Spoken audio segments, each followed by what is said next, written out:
Hello foodies, welcome back to my channel. But ఈరోజు video వచ్చేసి మనం బండి మీద తింటూ ఉంటాం కదండి చిట్టి చిట్టి బొండలు. అవి ఇంట్లో ఎలా ప్రిపేర్ చేసుకోవాలో చూపిస్తున్నాను, చూసేయండి.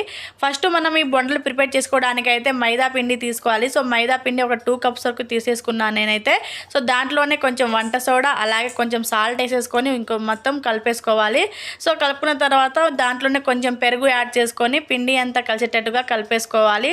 సో కలుపుకున్న తర్వాత దీంట్లో కొన్ని వాటర్ యాడ్ చేసుకుంటూ పిండి మొత్తం మంచిగా మనం కలిపేసుకోవాలి. ఈ ప్రాసెస్ అంతా నేనైతే నైట్ చేశానండి. ఓవర్ నైట్ మొత్తం నానబెట్టుకుంటే మనకు మార్నింగ్ టిఫిన్ కల్లా చాలా అంటే చాలా వస్తాయి.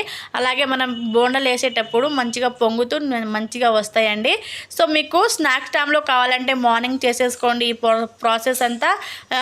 టిఫిన్ టైంలో కావాలంటే ఈవినింగ్ అయితే చేసుకొని ఓవర్ నైట్ అయితే నానబెట్టేసుకోవాలి పిండి మొత్తం. సో ఇలా వేసుకున్న తర్వాత మార్నింగ్ ఇక తీసేసుకొని ఒకసారి మొత్తం పిండి అంతా ఇంకోసారి కలిపేసుకొని హ్యాండ్ పెట్టి మనకు డీప్ ఫ్రైకి సరిపడా ఆయిల్ పెట్టేసుకొని కళాయిలో హీట్ అయిన తర్వాత కొన్ని పిండి తీసేసుకుంటూ నేను వేస్తున్నాను చూడండి ఇక్కడ వీడియోలో. ఇలా అయితే వేసేసుకోండి. సో ఇలా వేసుకున్న తర్వాత ఒక 2 మినిట్స్ వరకు వాటినే వదిలేయండి. వదిలేసిన తర్వాత పైన పొంగుతూ వస్తాయి కదా, అప్పుడు ఒక చిన్న గరిట తీసుకొని అటు నుంచి ఇటు కలుపుకుంటూ మంచిగా డీప్ ఫ్రై చేసుకుంటే మనకు ఎంతో టేస్టీగా ఉండే చిట్టి చిట్టి బొండలు అయితే రెడీ అయిపోతాయి. సో తప్పకుండా ట్రై చేయండి. మీకు ఎలా వచ్చిందో కామెంట్ చేయడం మర్చిపోవద్దు. సో పిల్లలు కానీ పెద్దలు కానీ చాలా ఇష్టంగా తింటారండి. ఒక 10 మినిట్స్ కేటాయించినామంటే చాలు, మనకు ఎంతో టేస్టీగా ఉండే చిట్టి బొండలు అయితే ఇంట్లోనే ప్రిపేర్ చేసుకోవచ్చు. చాలా బాగుంటాయండి. సో తప్పకుండా ట్రై చేయండి. మీకు ఎలా వచ్చిందో కామెంట్ అయితే చేయండి. సో ఇలాంటి మంచి రెసిపీల కోసం మన ఛానల్ తప్పకుండా సబ్స్క్రైబ్ చేసుకోండి. అలాగే లైక్ చేయండి.